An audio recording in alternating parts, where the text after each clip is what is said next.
Ezekiel 44. The priesthood restored. Then the man brought me back to the outer gate of the sanctuary, the one facing east. And it was shut. The Lord said to me, "This gate is to remain shut. It must not be opened. No one may enter through it. It is to remain shut because the Lord, the God of Israel, has entered through it. The prince himself is the only one who may sit inside the gateway to eat in the presence of the Lord. He is to enter by way of the portico of the gateway and go out the same way."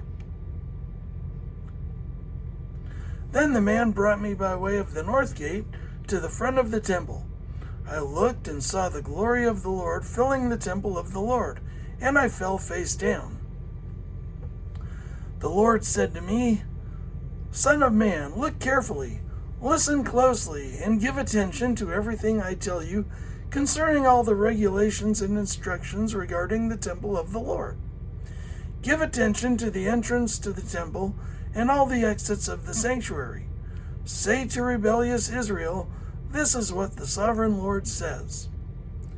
Enough of your detestable practices, people of Israel. In addition to all your other detestable practices, you brought foreigners uncircumcised in heart and flesh into my sanctuary, desecrating my temple while you offered me food, fat, and blood, and you broke my covenant. Instead of carrying out your duty in regard to my holy things, you put others in charge of my sanctuary. This is what the sovereign Lord says. No foreigner uncircumcised in heart and flesh is to enter my sanctuary, not even the foreigners who live among the Israelites. The Levites who went far from me when Israel went astray, and who wandered from me after their idols, must bear the consequences of their sin. They may serve in my sanctuary, having charge of the gates of the temple and serving in it. They may slaughter the burnt offerings and sacrifices for the people and stand before the people and serve them, but because they served them in the presence of their idols and made the people of Israel fall into sin, therefore I have sworn with uplifted hand that they must bear the consequences of their sin, declares the sovereign Lord. They are not to come near to serve me as priests or come near any of my holy things or my most holy offerings. They must bear the shame of their detestable practices, and I will appoint them to guard the temple for all the work that is to be done in it. But the Levitical priests, who are descendants of Zadok, and who guarded my sanctuary when the Israelites went astray from me, are to come near to minister before me. They are to stand before me to offer sacrifices of fat and blood, declares the sovereign Lord. They alone are to enter my sanctuary. They alone are to come near my table to minister before me and serve me as guards. When they enter the gates of the inner court, they are to wear linen clothes.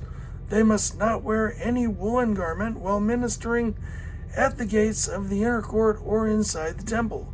They are to wear linen turbans on their heads and linen undergarments around their waists. They must not wear anything that makes them perspire.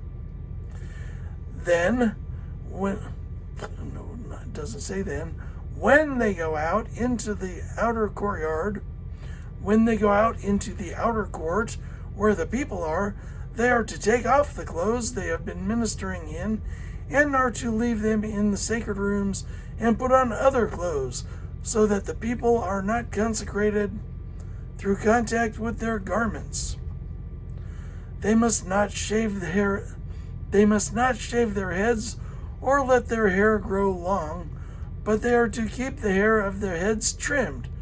No priest is to drink wine when he enters the inner court. They must not marry widows or divorced women.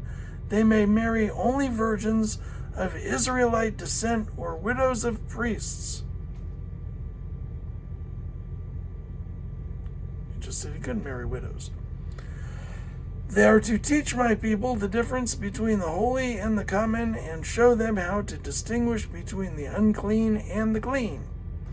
In any dispute, the priests are to serve as judges, and decide it according to my ordinances. They are to keep my laws and my decrees for all my appointed festivals, and they are to keep my Sabbaths holy. A priest must not defile himself by going near a dead person. However, if the dead person was his father or mother, son or daughter, brother or unmarried sister, then he may defile himself.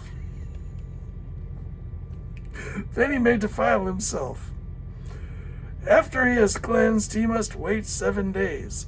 On the day he goes into the inner court of the sanctuary to minister in the sanctuary, he is to offer a sin offering for himself, declares the sovereign Lord. I am to be the only inheritance the priests have. You are to give them no possession in Israel. I will be their possession. They will eat the grain offerings, the sin offerings, and the guilt offerings, and everything in Israel devoted to the Lord will belong to them. The best of all the first fruits and of all your special gifts will belong to the priests. You are to give them the first portion of your ground meal, so that a blessing may rest on your household. The priests must not eat anything, whether bird or animal, found dead or torn by wild animals.